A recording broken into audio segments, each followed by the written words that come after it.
Hello everyone. RRB जी RRB LP में technical ability से 100 question पूछे जाते हैं। इसमें हमारा टेक्निकल के 10 पार्ट होते हैं। पहला जैसे थर्मोडायनेमिक है और थर्मोडायनेमिक से हम लोग सॉल्व करना चालू करते हैं। इसका पहला पार्ट है हमारा।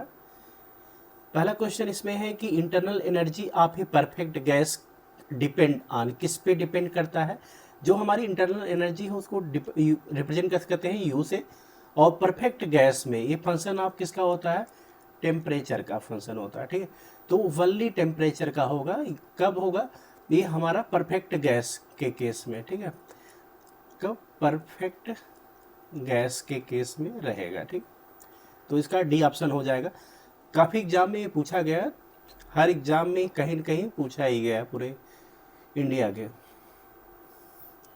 दूसरा है क्वेश्चन हमारा है work done in A free expansion process. जो फ्री एक्सपेंशन प्रोसेस होता है इसमें तो हमारा न तो क्या होता है हीट जो है फ्लो होता है और न ही वर्क डन होता है। ठीक है, तो यहाँ पे हमारा जो है वर्क डन पूछा गया है, तो वर्क डन कितना होता है फ्री एक्सपेंशन में हमारा क्या हो जाता है, वो हमारा 0 हो जाता है। ठीक है, इसका ए पार्ट हमारा सही है।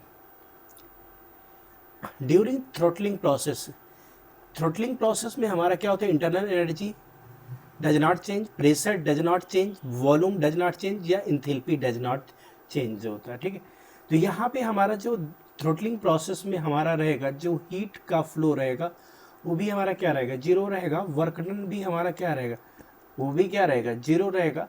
और हमारा जो इंटरनल एनर्जी है change of U equal to वो भी क्या 0 रहेगा। ठीक है, तो हमारा जो प्रोसेस रहेगा, ठीक है, मतलब इसमें क्या होता है इंथैल्पी जो होता है वो डज नॉट चेंज होगा। ठीक है, तो एच जो हमारा H1 होगा वो क्या हो जाएगा H2 के इक्वल हो जाएगा। तो इंथैल्पी क्या है थ्रोटलिंग प्रोसेस में हमारी क्या होती है, तो हमारा डी ऑप्शन हमारा सही हो जाएगा कि enthalpy does not change. Heat and work जो है कौन सा फंक्शन है, काफ़ी बार एग्जाम में पूछा गया। इंटेंसिव प्रॉपर्टी होती है या एक्सटेंसिव। इंटेंसिव प्रॉपर्टी कौन सी होती है, जो इंडिपेंडेंट ऑफ मास हो। ठीक है, मतलब इंडिपेंडेंट ऑफ मास हो। यहाँ पे एक्सटेंसिव यहाँ जो है कि ये डिपेंड करे मास पे, डिपेंड करे मास पे। ठीक है, और जो पॉइंट फंक्शन होते हैं वो हमारा जैसे प्रेशर हुआ, हमारा टेम्परेचर हुआ, ये सब हमारे क्या हो गए पॉइंट फंक्शन हो गए।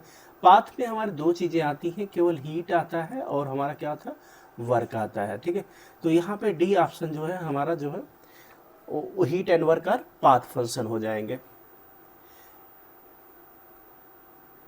नेक्स्ट दिया गया है measurement of the temperature is based on, किस पे मतलब डिपेंड करता है जो मेजरमेंट ऑफ जीरोथ लॉ पे या first law of thermodynamic, second law of thermodynamic.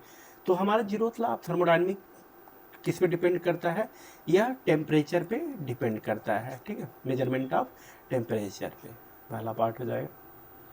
Which property is extensive, extensive property क्या होती है, जो इंडिपेंडेंट ऑफ मास, ये डिपेंड ऑफ मास क्या हो जाएगा डिपेंड ऑन मास, जो मास पे डिपेंड करे।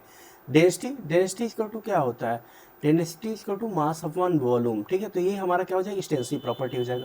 वॉल्यूम, वॉल्यूम हमारा क्या हो जाएगा ये एक्सटेंसिव प्रॉपर्टी हो जाएगी।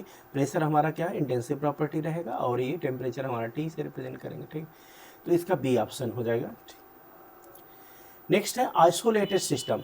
आइसोलेटेड सिस्टम में क्या होता है, न तो एनर्जी मतलब फ्लो करता है और न मास फ्लो होता है, न एनर्जी का दोनों मूवमेंट नहीं होता। ठीक है, तो यहाँ पे पहला ऑप्शन दिया कि is the specified region where transfer of energy and mass take place, गलत है। मास ट्रांसफर और एनर्जी ट्रांसफर नहीं होती। Can not be transfer either energy और मास फ्रॉम द सराउंडिंग, तो इसमें जो है सी ऑप्शन हमारा हो जाएगा। आइसोलेटेड सिस्टम में न तो एनर्जी ट्रांसफर होता है और न ही मास का ट्रांसफर होता है।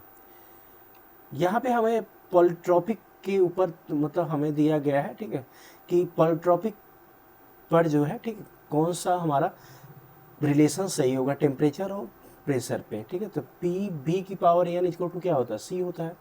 तो यहाँ पे हमारा जो रिलेशन हमारा इसका हो जाएगा, ठीक है, pressure T1 upon T2 equal to P1 upon P2 power n -1/n हो जाएगा। ठीक है, अगला जैसे रिलेशन हमारा, जैसे यदि हम V1 के टर्म में निकालना चाहते हैं, ठीक है, T1 upon T2 equal to V2 upon V1 की पावर हमारा क्या हो जाएगा, n-1 हो जाएगा, ठीक है। तो यहाँ पे ऑप्शन नंबर हमारा क्या हो जाएगा, सी ऑप्शन हो जाएगा, ठीक है। पॉलीट्रॉपिक के बीच में रिलेशन यदि हमें निकालना है, ठीक। हमारा है आइसेंट्रोपिक फ्लो इज क्या है, रिवर्सिबल प्रोसेस, इरिवर्सिबल प्रोसेस है, फ्रिक्शनलेस प्रोसेस होता है, या रिवर्सिबल आइसोथर्मल प्रोसेस होता है। तो आइसेंट्रोपिक प्रोसेस मतलब हमारा जो है S1 इक्वल टू क्या हो जाएगा, S2 हो जाए, ठीक है। तो यहाँ पे क्या हो जाएगा, रिवर्सिबल एडियाबैटिक प्रोसेस हमारा हो जाएगा, ठीक। यहाँ पे अगला है, दिया गया है कि आइडियल गैस है, ठीक है, हीट किया जाता है, टेम्परेचर कितना दिया गया है, T1 दिया गया है 27 डिग्री सेंटीग्रेड। तो 27 प्लस 273 कर देंगे, ठीक है, तो कितना हो जाएगा, 300 केल्विन हो जाएगा, ठीक। और कह रहा है कि कांस्टेंट प्रेशर हमारा क्या है, चाहे P equal to P1 equal to P2 दिया गया है, ठीक है, कांस्टेंट है।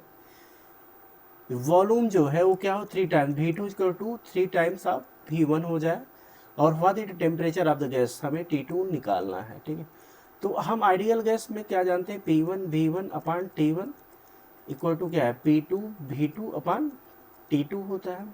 अब हम लोगों को मालूम है प्रेशर क्या है, इक्वल है, तो हमारा क्या हो जाए, खाली V1 upon T1 equal to क्या हो जाए, V2 अपान T2, ठीक है। तो हमें निकालना क्या है, T2, तो क्या है V2 by V1 into T1 हो जाएगा, ठीक है। तो इसको कैसे हम सॉल्व करेंगे, T2 इक्वल टू हमारा कितना हो जाएगा, V1 अपान V2 कितना दिया गया है यहाँ से इक्वेशन से, V2 by V1 equal to क्या है, 3 है, 3 टाइम्स T1 कितना 300, तो कितना आ जाएगा 900 केल्विन आ जाएगा। लेकिन आंसर हमारा किस में दिया गया है, सेंटीग्रेड में दिया गया है।